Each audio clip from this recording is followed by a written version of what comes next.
Quem aqui tem buscado ouvir a voz do Senhor na sua vida pessoal? Amém? Quem de fato tem colocado em prática aquilo que nós temos ensinado aqui nesse altar?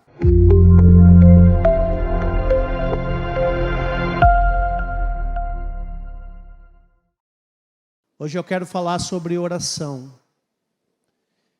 Porque a nossa mente, ela é o campo de batalha de toda decisão que nós enfrentamos. Diga, você vai enfrentar muitas coisas nessa terra. E você vai precisar tomar decisões. E muitas vezes se arma uma guerra dentro da nossa própria mente. É assim ou não é? Então, é nela que nós lutamos com os prós e com os contras. Pensamos consequências prováveis de cada alternativa. E, finalmente, nós tomamos a decisão. Fazemos uma escolha. Então, a nossa mente, ela está sempre decidindo alguma coisa. Claro que decisões mais simples são mais fáceis de tomar. Por exemplo, qual é a cor da meia que você vai botar hoje? Isso é mais fácil, né? É bem mais fácil decidir isso do que com quem você vai se casar, não é verdade? Mas nós temos aprendido que nas decisões simples é que nós aprendemos a desenvolver a nossa percepção ao Senhor para que possamos tomar decisões mais complexas, né? Então, as impressões que mais pesarem e perdurarem mais em nossa mente, no geral, determinarão o curso e a ação que nós vamos seguir. Então, aquilo que está dominando as nossas mentes é crucial para que tenhamos uma vida assertiva. A oração vai nos ajudar nisso, eu já vou chegar lá. Por isso, amados, esse é o motivo de que nós temos que ter a certeza, a segurança, de que realmente a nossa mente está sendo movida pelo Espírito de Deus. Semana passada eu falei sobre isso, sobre nós termos o controle, aliás, nós entregarmos o controle dos nossos pensamentos ao Senhor. Nós entregarmos o controle da nossa mente ao Senhor. E para que nós tenhamos essa convicção de que Ele está dirigindo nossos passos, isso vai nos dar uma certeza que vamos tomar decisões certas. Abra a tua Bíblia em Efésios, capítulo 5, versículo 17. Por esta razão, não vos torneis insensatos, mas procurai compreender qual a vontade do Senhor. Então, Paulo está dizendo à igreja de Éfeso que aquela pessoa que não procura compreender a vontade do Senhor é uma pessoa insensata. E ele complementa, e não vos embriagueis com vinho, no qual há dissolução, mas enchei-vos do Espírito. E aqui ele explica como se encher do Espírito. Você sabe como se encher do Espírito? A Bíblia fala exatamente aqui nesse texto como fazer isso. Falando entre vós com salmos, entoando e louvando de coração ao Senhor, com hinos e cânticos espirituais, dando sempre graças por tudo a nosso Deus e Pai, em nome de nosso Senhor Jesus Cristo, sujeitando-vos uns aos outros no temor de Cristo. Então, ele fala de adoração, cânticos espirituais, louvores, salmos, fala de adoração, mas quando fala de adoração, nós também estamos falando, de certa forma, de oração. Estamos falando com Deus, estamos adorando, estamos conversando com Ele. Ele fala aqui também sobre a questão de nós nos sujeitarmos uns aos outros no temor do Senhor e também dando sempre graças ao Pai, gratidão no coração. Então, queridos, nós não podemos confiar nas nossas impressões se a nossa vontade não estiver de tal forma entregue ao Espírito Santo, até que Ele domine completamente a nossa mente. Então, não confie nas suas impressões se você não estiver entregue ao Espírito Santo.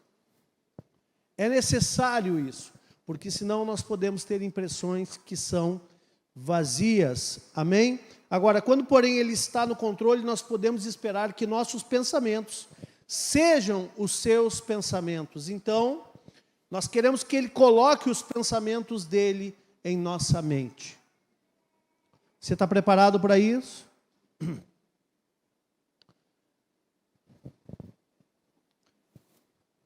A nossa mente, então, é esse lugar onde todas as batalhas são travadas e todas as decisões são tomadas. Além de ser controlada pelo Espírito Santo, a nossa mente também precisa ser reprogramada pela palavra de Deus. Amém? Duas coisas, então: ser controlada pelo Espírito, porque assim nós entregamos a Ele a nossa vontade, mas também precisamos reprogramar a nossa mente com a palavra de Deus. Tendo isso, nós teremos uma assertividade nas nossas decisões muito maiores. Poderia até dizer que talvez 100%, se Ele estiver conosco. Amém? Colossenses capítulo 3, versículo 1. E ele diz assim, Paulo falando à igreja de Colossos, diz assim: habite ricamente em vós a palavra de Cristo.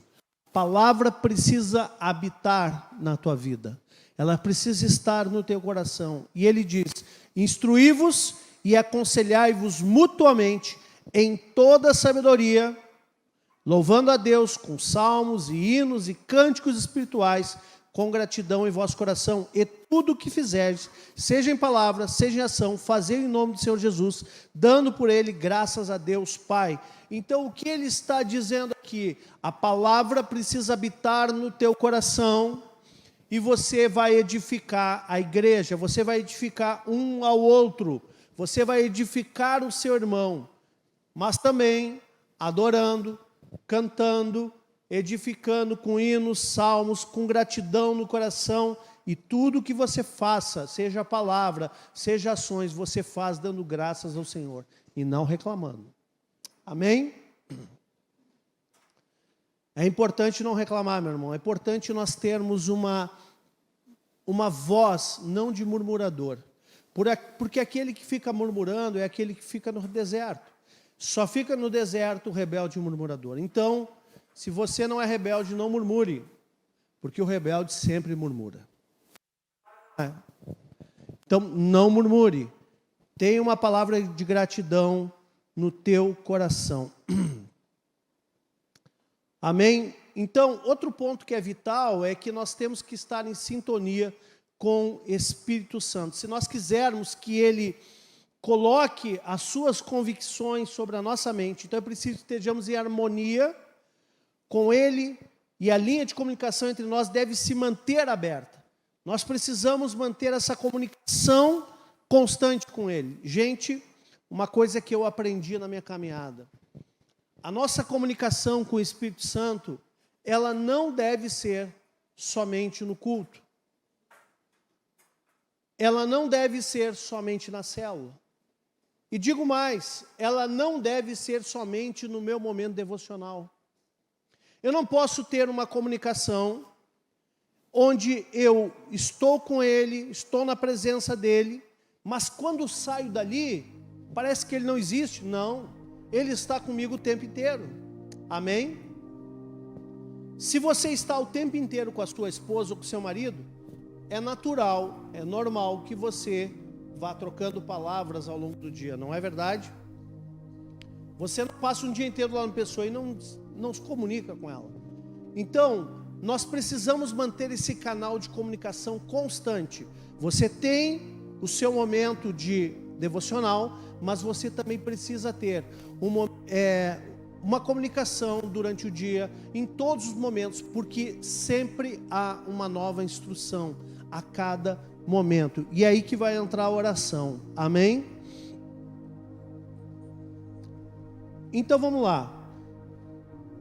Se quisermos ter a certeza de que as impressões de nossa mente têm origem nele e não em outra fonte qualquer, precisamos conversar com Ele a esse respeito. E isso nós fazemos através da oração. Por isso que a Bíblia diz: orai sem cessar. Não é que você vai ficar o tempo inteiro do seu dia orando, né? você vai ficar ali no seu momento devocional orando. Não, não é isso que a palavra está dizendo. Ela está dizendo que a conexão tem que ser constante. Você conecta de manhã, eu prefiro devocional de manhã, porque eu prefiro acordar o dia e ir para a presença de Deus. Eu sei, às vezes não dá, às vezes tem alguma coisa que nos impede. A gente tem que estar sempre tentando vencer a nossa rotina, para que realmente aconteça, para que nós tenhamos uma rotina assertiva, de oração, de leitura da palavra. Sim, a gente precisa resolver isso. Amém? Não dá para ser um crente que não tem um momento com Deus. Você vai ficar um crente raso, você vai ficar um crente sem experiência, você vai ficar um crente sem resposta, você vai ficar um crente sem conteúdo, você vai ficar um crente que é crente de ilustrador de banco, porque só serve para ilustrar banco. Vem, senta a bunda no banco, vai embora, volta, senta de novo. Esse é o crente ilustrador de banco. Não é isso, não é o propósito de Deus. Você precisa desenvolver uma comunhão com Deus, e para isso você vai ter que acertar a sua rotina. Eu prefiro de manhã, tem gente que faz à noite. Por exemplo, o apóstolo Renê entra à madrugada, escrevendo, meditando, mas ele faz isso de manhã, eu acho também. Mas tem gente que prefere à noite, tem gente que prefere à madrugada. Não importa. O que importa é que você tenha uma rotina para estar entrando na presença de Deus, tá? Você tem que ter aquele tempo. Só que não vai ser só esse momento. Depois que você sai de lá, você vai ter durante o dia, ou durante a noite, ou durante o tempo que você está acordado, você vai também a todo instante se relacionando com Ele. Por isso a palavra diz: orai sem cessar, porque oração é relacionamento. Diga, oração é relacionamento. Quem não fala, não se relaciona. Você conseguiria manter o relacionamento com uma pessoa sem conversar com ela? Ainda que seja uma pessoa muda, de alguma maneira ela se comunica para poder se relacionar. É verdade ou não é? Então, orar é se relacionar. Diga, Deus te fez para se relacionar com Ele. Você vai se relacionar de muitas formas: louvando, adorando, orando. Mas Ele fez uma pessoa relacional. Vamos lá. Eu quero ler em Tiago, e nós vamos falar agora como nós vamos obter essas respostas para as nossas decisões. Quem aqui precisa tomar decisões sérias por esses dias? Então essa palavra é para você. Se você tem que tomar uma decisão séria, essa palavra é para você. Se você tem que tomar uma decisão simples, essa é a palavra para você também. Abre em Tiago, capítulo 1, versículo 2, diz assim: meus irmãos, tende por motivo de toda alegria passardes por várias provações. Não é uma, são várias. Sabendo que a provação da vossa fé, uma vez confirmada, produz o quê? Perseverança. Ora, a perseverança deve ter ação completa, para que sejais perfeitos e íntegros e nada deficientes. Até aí, amém, né? Agora, o que ele diz dentro desse contexto? Se, porém, algum de vós necessita de sabedoria, diga sabedoria. Peça a Deus. Diga, peça a Deus. Então, se eu preciso de sabedoria, peça a Deus. Se você precisa de sabedoria, peça a Deus. Se o teu irmão precisa de sabedoria, peça a Deus. Então, de onde vem a sabedoria? De Deus. O que ele diz? Se porém algum de vós necessita de sabedoria, é por isso que tem que orar o tempo inteiro. Por isso que a cada momento eu tenho que orar dizendo: Deus me dá sabedoria nisso. Deus, surge outra situação, Deus me dá sabedoria. Surge mais um impasse, Deus me dá sabedoria. Surge mais um problema, Deus me dá sabedoria. Estragou o carro, Deus me dá sabedoria. Furou o pneu, Deus me dá sabedoria. Deu problema com o filho, com a filha, dá sabedoria, Senhor.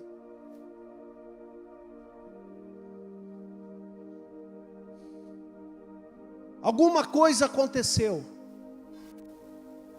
te marcou, que te veio contra ti. Alguma coisa que se levanta, Deus me dá sabedoria. Está com problema financeiro, Deus me dá sabedoria. Está com doença, Deus me dá sabedoria. Está com problema no trabalho, Deus me dá sabedoria. Está com problema com os vizinhos, Deus me dá sabedoria. Está com problema nos negócios, Deus me dá sabedoria. Queridos, quando nós nos relacionamos com Deus, nós usufruímos da sabedoria dEle.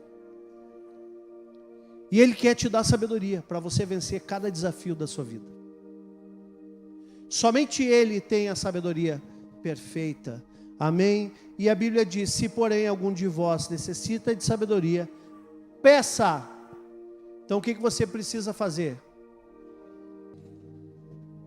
Pastor, mas aí tem aquele espiritual que diz assim: pastor, quando vou na presença de Deus eu só agradeço. Muito obrigado, Jesus. Eu não peço nada. Tranquilo, irmão. Então você não vai receber nada. Cada um tem o que pede. Cada um tem o que pede. Ele diz: se algum de vós necessita de sabedoria, peça a Deus, que a todos dá liberalmente e nada lhes impropera. Ele não coloca condição, Ele te dá liberalmente. E Ele diz assim, ó: peça, porém, com fé, em nada duvidando, pois o que duvida é semelhante à onda do mar, impelida, agitada pelo vento. Não suponha que esse homem que alcançará do Senhor alguma coisa, homem de ânimo dobre, inconstante em todos os seus caminhos. Então, queridos, o tema central, o contexto que Tiago está falando, ele está falando aqui para judeus, naquela época, que por causa da perseguição, tinham perdido as suas casas, tinham entrado numa miséria, porque a pobreza se instalou em Israel por causa da dominação romana. O contexto era de alguém que estava sem teto, sem direção, com as suas vidas sob ameaça, sem saber o que fazer. É terrível quando nós estamos sob ameaça de perder alguma coisa, é verdade ou não é? É terrível. E foi nesse contexto de uma provação intensa que Tiago agora traz uma carta dizendo: olha, vocês vão ter que tomar muitas decisões, então vocês vão ter que pedir sabedoria de Deus. Esse é o contexto para nós até os dias de hoje. Nós precisamos ter sabedoria de Deus para a tomada de decisão. Então, as provações, elas sempre exigem uma tomada de decisão.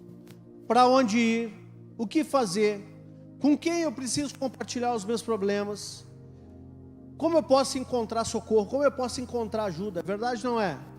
A provação te coloca no estreito, numa situação em que você fica ameaçado e você precisa muitas vezes ter sabedoria até onde buscar ajuda, né? E além disso, muitas vezes nós podemos ter nos nossos corações o seguinte: por que será que Deus está permitindo que eu passe por isso? E algumas vezes de novo, por que Deus está permitindo que eu passe por essa situação? O que eu faço nessa situação? Onde eu busco ajuda? Onde eu busco retorno? Recurso, né? Eu lembro do Salmo 73, que é um salmo de Asaf, E ele diz, ó, por causa da prosperidade do ímpio, eu quase resvalei meus pés. Ou seja, ele ficou com um problema emocional por causa da prosperidade dos injustos, do ímpio. E ele disse assim, Senhor, eu estou aqui diante do teu altar todos os dias e estou passando por isso, e os ímpios lá fora, que não temem o teu nome, estão prosperando. Isso já não bateu no teu coração alguma vez? Já bateu ou não bateu? Pois é, a resposta é, peça sabedoria. Peça sabedoria e Ele vai te dar. Então, como saber qual deve ser a nossa atitude quando Deus nos separa, por exemplo, de um ente querido? Uma pessoa que passa por um luto na família. Que situação difícil de resolver. Quem já passou por isso? Eu já passei. Que situação terrível. Ou quando, por exemplo, nós ou a nossa família enfrenta uma doença grave. Isso foge do nosso controle. E muitas vezes são doenças que são um verdadeiro decreto de morte. O que fazer no momento desse?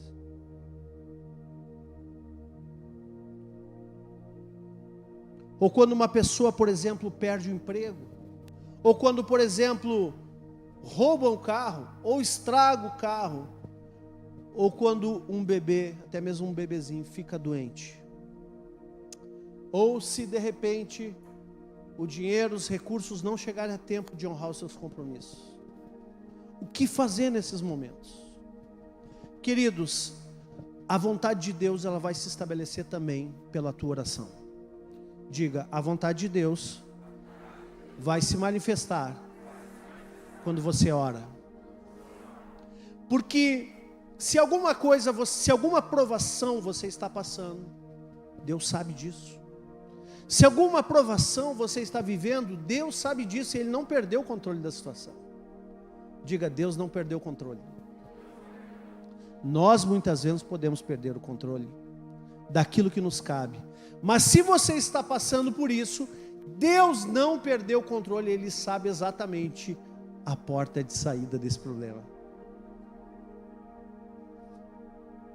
Aí você pode dizer assim, pastor, mas não há nada que faça o meu ente querido voltar à vida. Ok, é verdade. Mas Deus pode mudar o teu interior e trazer aceitação, conforto, consolo e a tua vida seguir em frente. Amém? Então, queridos, nós quando passamos por qualquer situação que vem contra nós, nós precisamos objetivamente pedir sabedoria. Se nós queremos saber a vontade dele, nós precisamos perguntar. Deus, qual é a sabedoria para eu vencer essa situação? E o que ele vai te responder? A vontade dele. Que vontade, pastor? Aquilo que você deve fazer para sair dessa situação. É assim que funciona.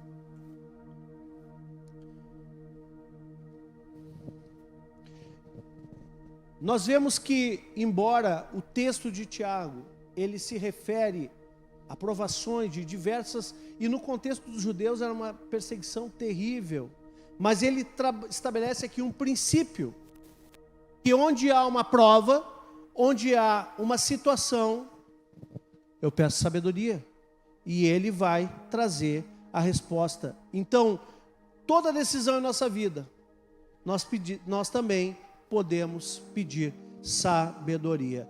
E eu complemento aqui com outro versículo que também traz a confirmação disso. Mateus 7,7. E agora aqui, não são palavras de Tiago, mas são palavras de Jesus.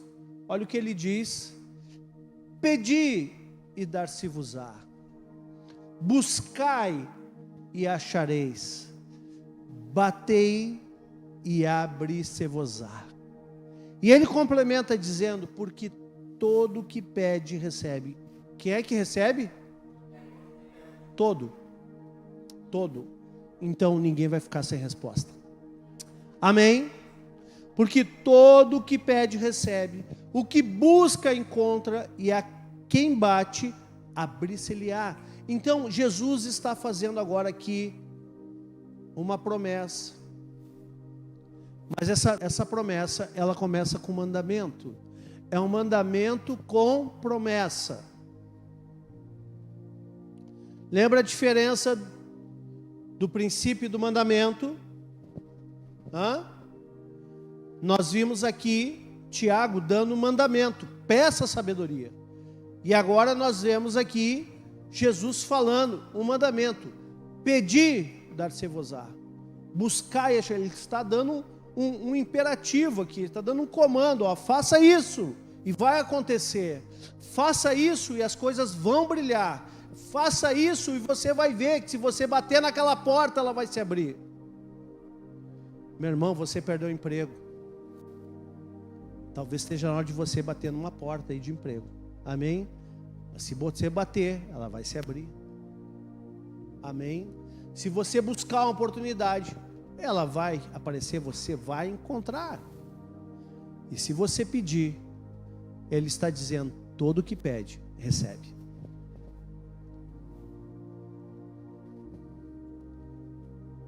Pastor, estou passando uma situação terrível, não sei qual é a vontade de Deus. Pede sabedoria, você vai ter a vontade de Deus revelada no teu coração, na tua mente. Ou ele vai usar alguém para falar contigo, ele vai usar de muitas formas para falar contigo, amém?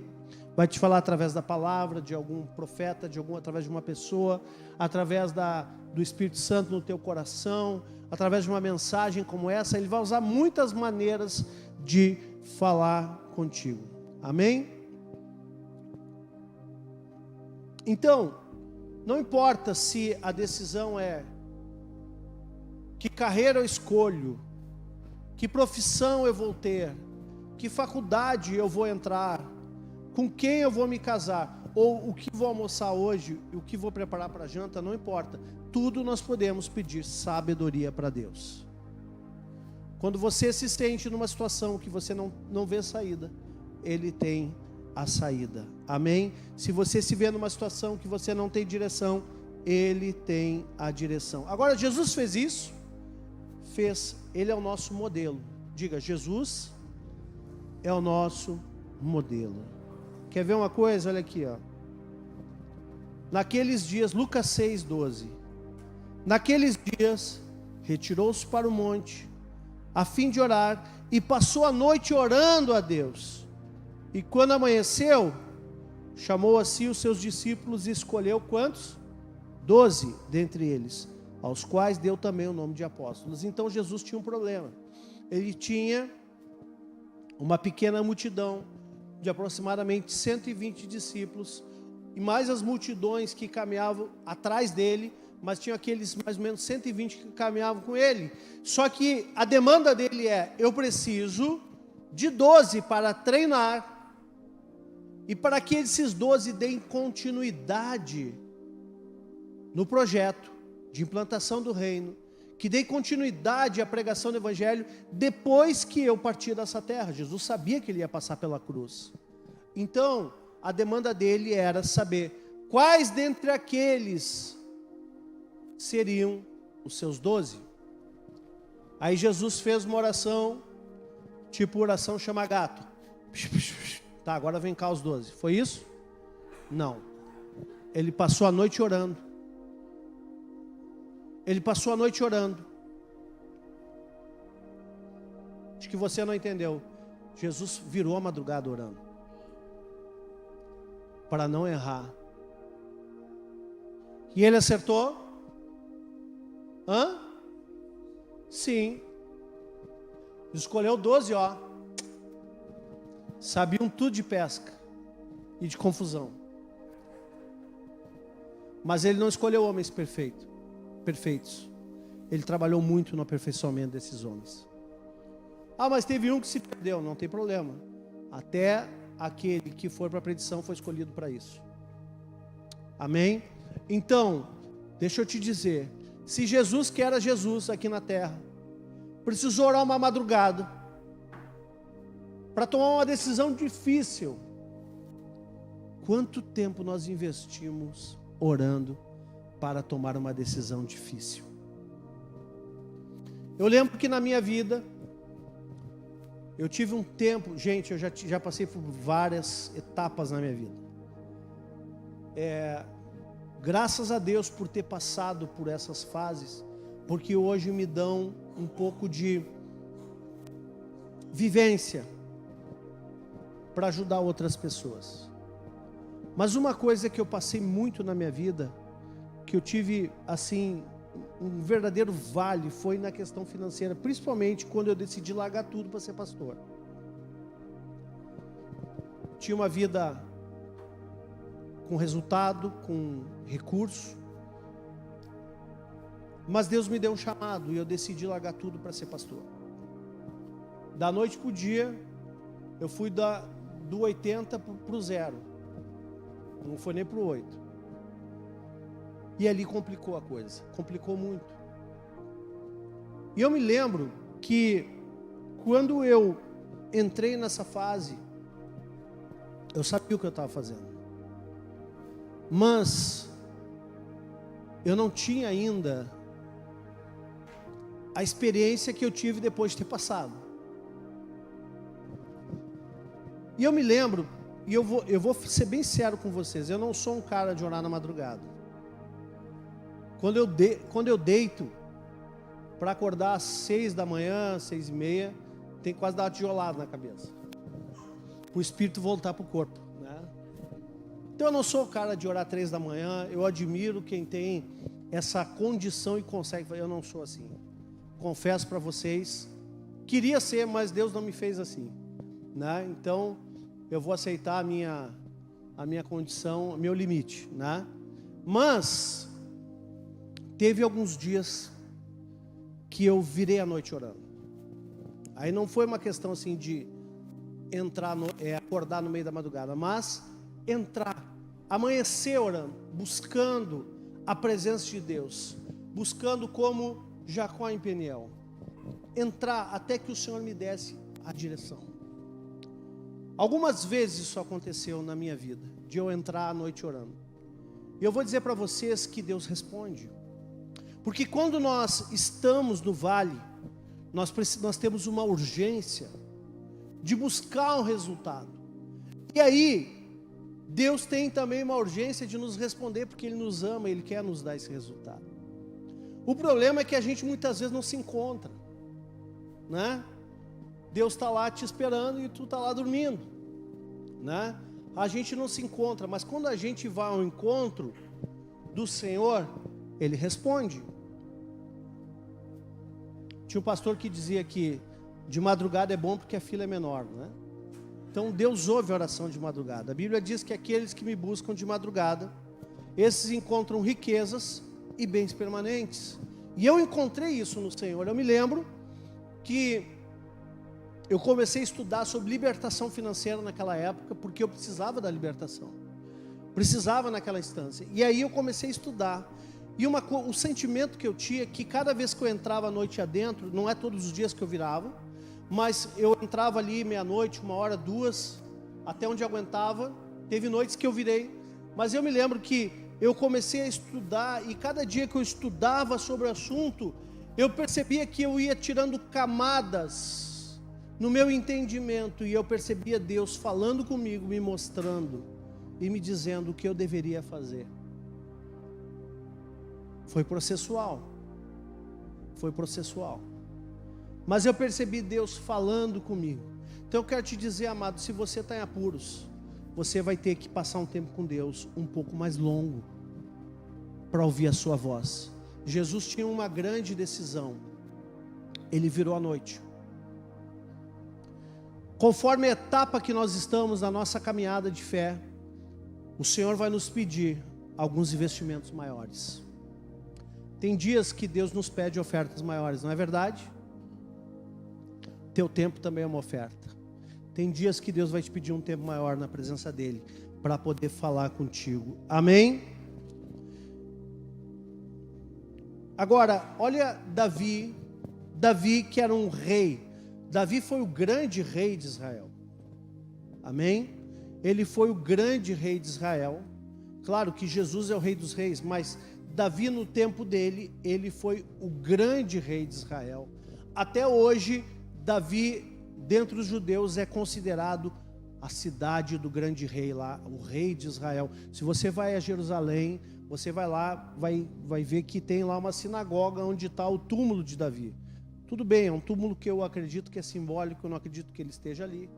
Mas tem uma sinagoga, e ali os rabinos ficam honrando Davi como o rei, um antepassado rei, né? Então, olha o que Davi escreveu. Você sabe que Davi era um homem segundo o coração de Deus, e ele escreveu muitos salmos, e aqui nós podemos extrair da prática de Davi o princípio de depender da sabedoria de Deus. Amém? Olha só o que ele diz, Salmo 5:8.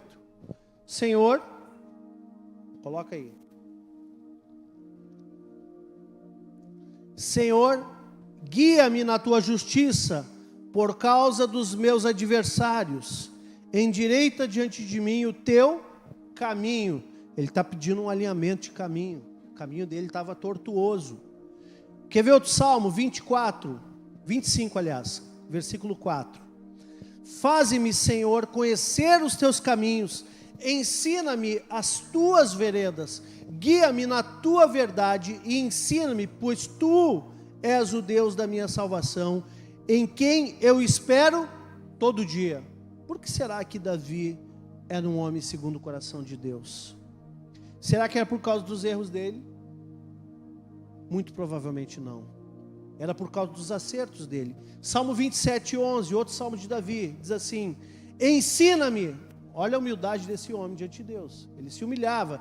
Ensina-me, Senhor, o teu caminho e guia-me por vereda plana por causa dos que me espreitam. Então ele estava no vale, ele estava em aflição e ele estava dizendo: ensina-me, Senhor. Me dá sabedoria, em outras palavras. Dá-me sabedoria, me ensina, Senhor, o teu caminho e me guia por um caminho reto, uma vereda plana, por causa daqueles que me assolam, aqueles que me espreitam. Outro salmo de Davi, 31:3, diz assim: porque tu és a minha rocha e a minha fortaleza, por causa do teu nome, tu me conduzirás e guiarás. Gente, quero fazer uma pergunta para vocês. Davi era guiado pelas suas ideias ou ele buscava orientação em Deus?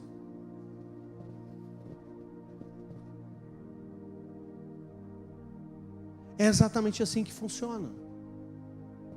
Salmo 43:3. Olha o que ele diz, Davi: envia a tua luz e a tua verdade, para que me guiem e me leve ao teu santo monte e aos teus tabernáculos. Então Davi, embora tenha sido um homem que cometeu muitos erros, Davi, ele era um homem que buscava ser guiado por Deus, conduzido por Deus, e crendo que Deus daria o aplainamento do seu caminho. Deus ia aplainar o seu caminho, ia remover o obstáculo. Salmo 139:23, esse salmo é maravilhoso, lindo. Olha o que ele diz, 139:23. Sonda-me, ó Deus, e conhece o meu coração, prova-me e conhece os meus pensamentos, vê se há em mim algum caminho mau e guia-me pelo caminho eterno. Davi colocava sua plena confiança no Senhor, e ele permitia que o próprio Deus o guiasse. Salmos são cânticos de adoração, mas também são orações. Aqui, a oração de Davi era na forma talvez de música, mas ele estava orando, pedindo a Deus: guia-me pelo pelo caminho eterno. Salmo 143:10 diz assim: ensina-me a fazer a tua vontade. Ensina-me a fazer a tua vontade, pois tu és o meu Deus. Guie-me o teu bom espírito por terreno plano. Vocês perceberam o quanto ele falava sobre isso? Aplainar caminhos, um caminho reto, um terreno plano. Por quê? Se você for a Israel, você vai ver que tem montanhas lá, né? O próprio Jerusalém, o templo, o monte do templo, o Monte Sião, são montanhas. E nós vemos assim que Davi fazia essa metáfora, dizendo assim: eu quero um caminho plano, ou seja, sem obstáculos, sem armadilhas, sem sobe e desce, picos e vales. Não, ele está falando de um caminho plano, um caminho aplanado. Ele está falando sobre isso. Então, ele cria que Deus daria a ele esse caminho plano. Deus vai aplanar a tua vida, meu irmão. Deus vai colocar um caminho plano diante de ti. Quem recebe isso? Se você pedir.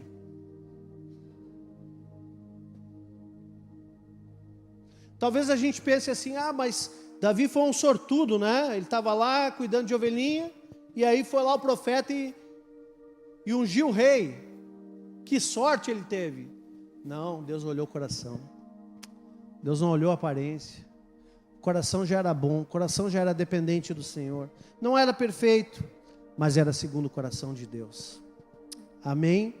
Então Davi entendeu os perigos de avançar com seus próprios planos, sem consultar o Senhor. Ele entendeu que era perigoso viver uma vida sem consultar o Senhor. E talvez ele, pela história, talvez não, com certeza, porque eu vou mostrar isso na palavra, ele pegou o próprio exemplo do povo de Israel, que veio antes dele, por exemplo, Josué. Lembra aquele texto? Abre aqui, Josué 9:4. Lembra dos gibeonitas? Lembra dos gibeonitas? Diz assim: usaram de estratagema e foram e se fingiram embaixadores. Levaram sacos velhos sobre os seus jumentos e odres de vinho velhos, rotos e consertados. Por quê? Para dizer que eles viam um povo de muito longe. E eles pediram a cobertura de Israel. Eles pediram aliança, e Josué fez uma aliança com esse povo. E a Bíblia diz que ele não consultou o Senhor. Toda aliança que nós fazemos sem consultar o Senhor pode dar problema, meu irmão. Deus é um Deus de aliança? Mas consulte o Senhor. Consulte o Senhor. E o que aconteceu? Isso trouxe problemas posteriores, inclusive para Davi. Muito tempo, muito tempo depois, trouxe problemas. Então, uma pessoa que não anda no conselho do Senhor, uma pessoa que não anda debaixo de instrução, ela vai trazer problemas para si e para suas gerações. Davi entendia disso.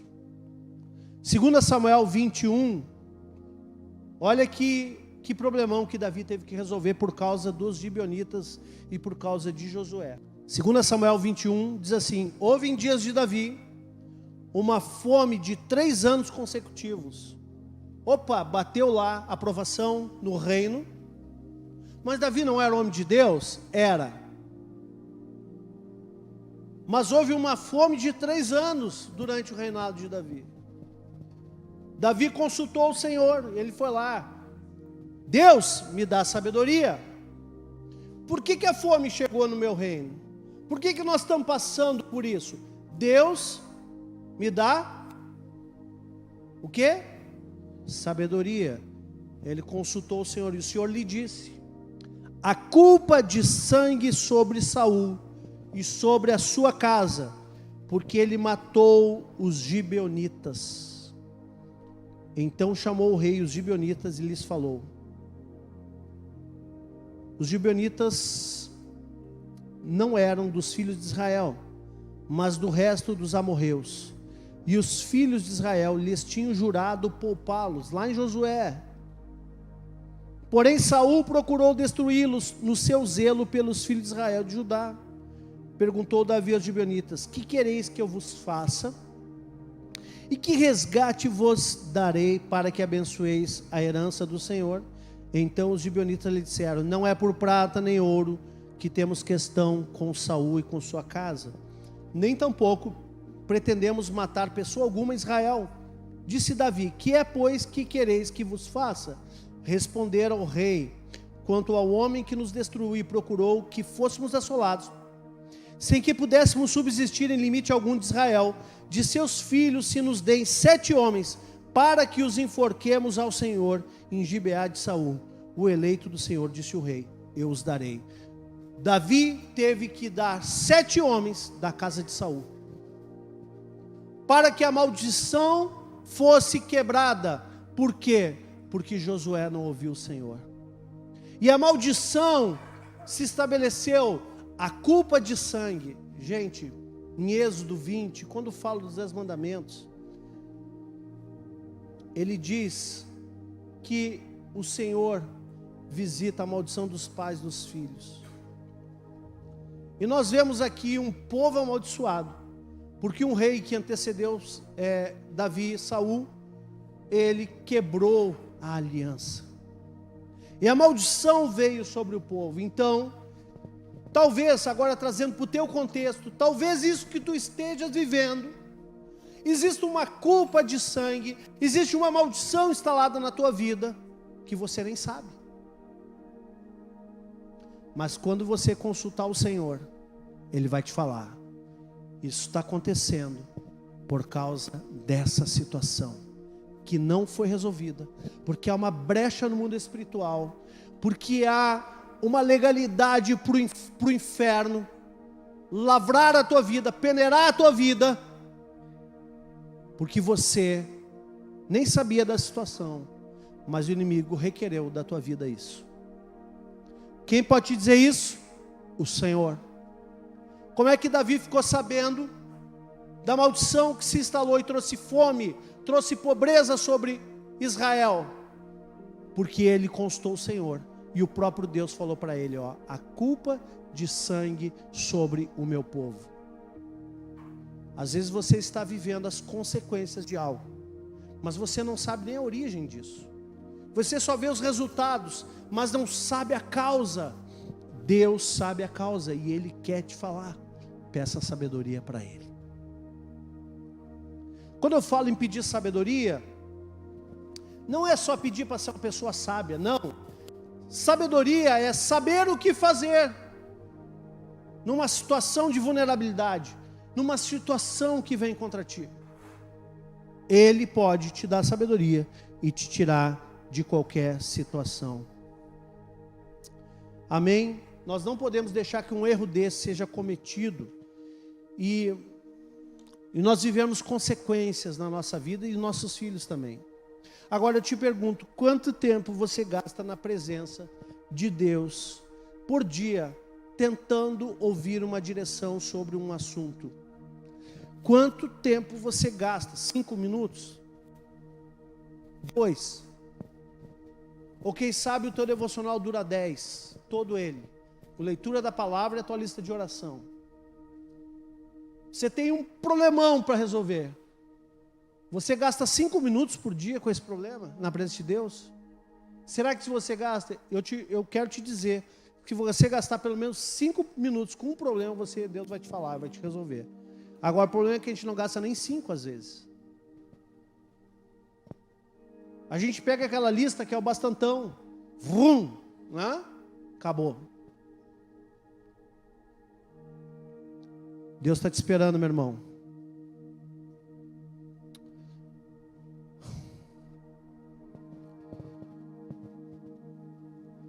Talvez você esteja buscando a orientação de Deus nesse momento.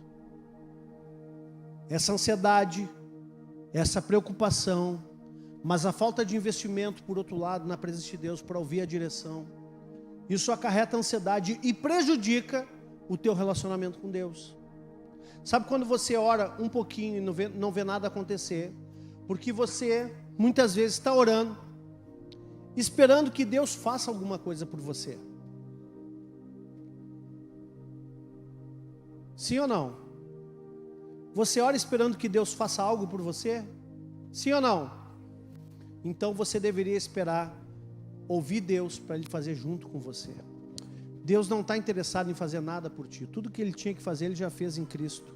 Agora, o que Ele vai fazer por ti de fato? Ele vai te dar a orientação certa para você fazer junto com Ele. Deus gosta que você creia nele. Deus gosta que você dependa dEle. Deus gosta que você pergunte qual é o próximo passo. Deus gosta de ser crido. Seria essa uma obsessão de Deus, que você creia nele. Então o que Deus vai fazer? Ele vai esperar que você vá lá falar com ele. Você tem se encontrado com ele?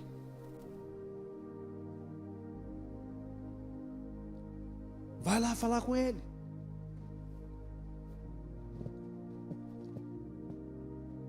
O que Paulo disse para Filipenses? Abre lá, 4:6. Filipenses 4:6.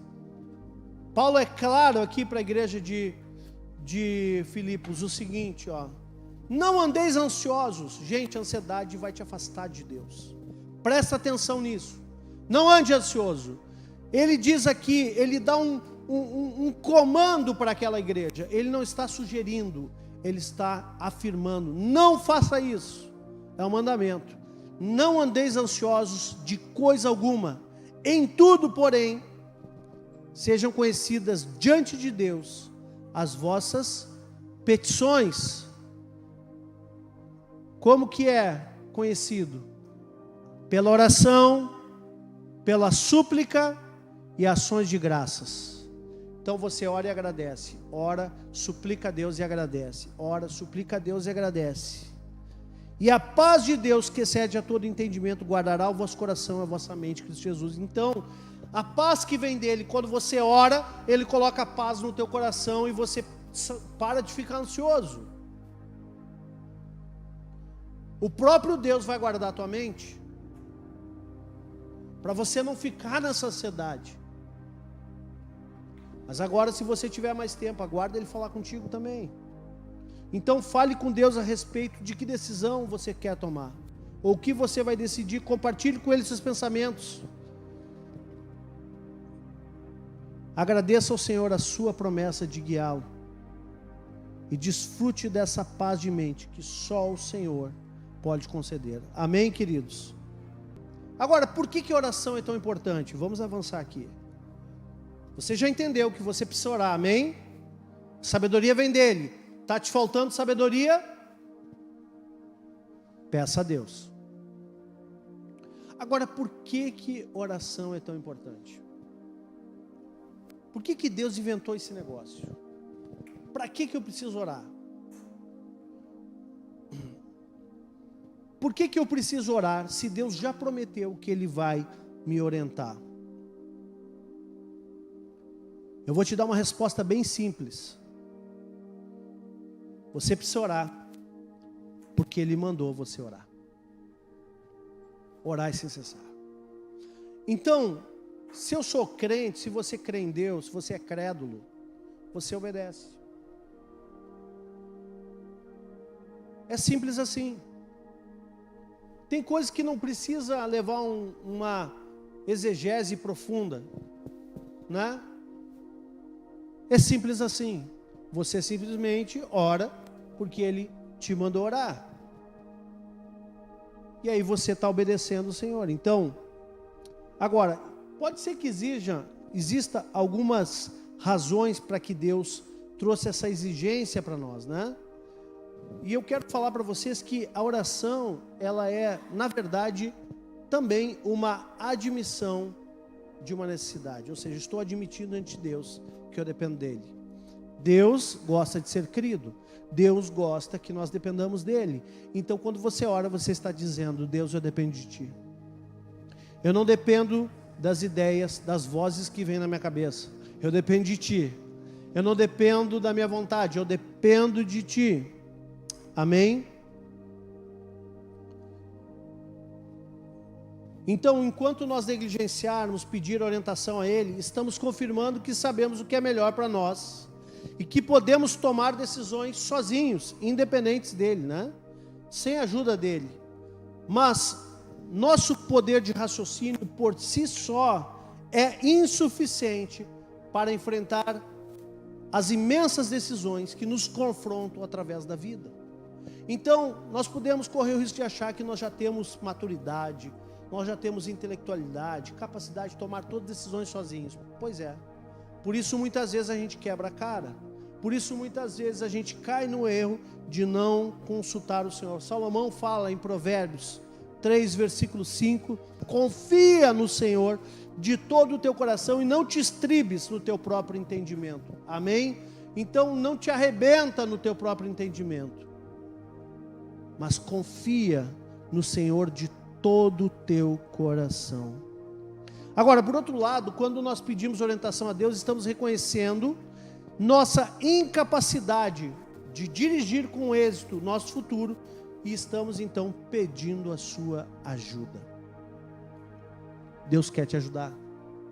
Você vai pedir? Então essa é a posição que Ele nos quer. Nós estejamos conscientes, cônscios da sua vontade, separado dele nada nós podemos fazer. João 15:5 fala, Jesus falou o seguinte, eu sou a videira, vós os ramos, quem permanece em mim e eu nele, esse dá muito fruto, porque sem mim nada podeis fazer. Gente, já preguei sobre isso, cada vez que eu leio esse texto, eu vou pregar de novo sobre esse negócio. Dá vontade de pregar todo o culto a mesma palavra. Sem mim nada podeis fazer.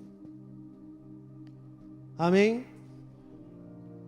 Agora, Deus tem outras razões, talvez, por exigir de nós oração. É que oração, ela também é a comunhão do nosso coração com o coração dele. Amém? Se Ele quer que nós nos relacionemos, então Ele quer a comunhão do nosso coração com o coração dele. É um período de tempo que a nossa mente vai estar fixada no Senhor. Então, que momento seria mais oportuno para Ele colocar seus pensamentos na nossa mente do que nos períodos de silêncio e reflexão que passamos na sua presença? E quando eu falo passar na sua presença, é o momento que a gente abre a Bíblia, mas é o momento que a gente também ora. Então, esses momentos são que Deus vai colocar os melhores pensamentos nas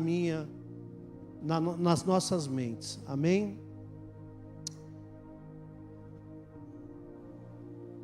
Deus vai esclarecer a sua vontade para você enquanto você estiver orando. Amém? As convicções começam a se formar, o assunto se cristaliza e o nevoeiro que às vezes está na nossa mente, as dúvidas, né? Eles se levantam à medida que a vontade de Deus começa a entrar em foco em nossas vidas. Amém.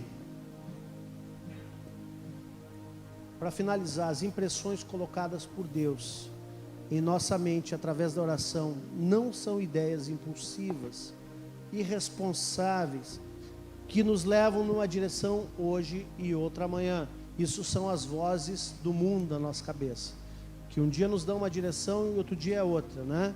Não, as ideias de Deus, as convicções são profundas e elas se formam em nossa mente enquanto temos comunhão com Deus. E se amamos realmente, se essas ideias emanam realmente dele, elas se tornam cada vez mais profundas e firmes à medida que continuamos aguardando pacientemente nele em oração. Estou terminando, vamos voltar para Tiago 1.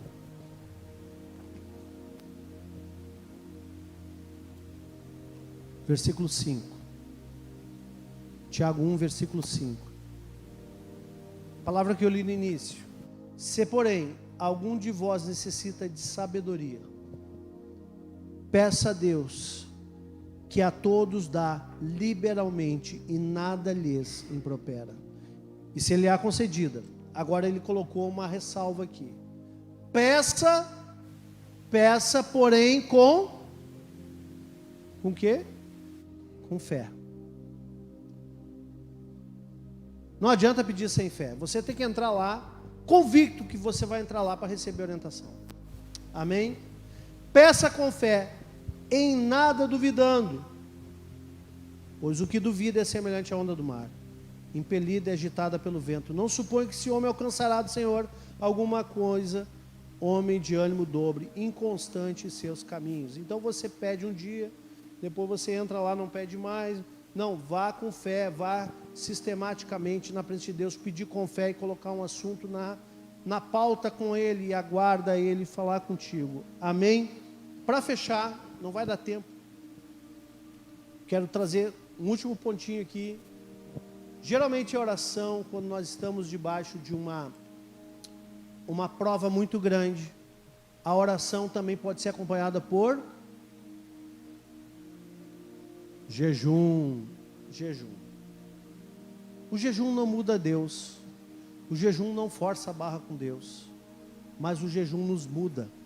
E o jejum, ele faz com que nós tenhamos uma percepção maior da presença de Deus, da palavra de Deus, da orientação de Deus, da sabedoria que vem de Deus. Então, se eu estou numa crise, eu preciso jejuar. Não existe, presta atenção, nenhuma palavra na Bíblia que te ordene a jejuar. Não tem um mandamento, jejuar e sem cessar. Se tivesse um desses, tinha alguns irmãos que estavam mortos aqui, né? Acima de 200 quilos. Mas não há nenhum mandamento em relação ao jejum. Mas Jesus falou que quando o noivo fosse retirado, os discípulos jejuariam. Por que ele falou isso? Porque ele sabia das provações, ele sabia das perseguições, ele sabia dos enfrentamentos que nós teríamos. Então, se você está passando por uma prova, você não consegue ter discernimento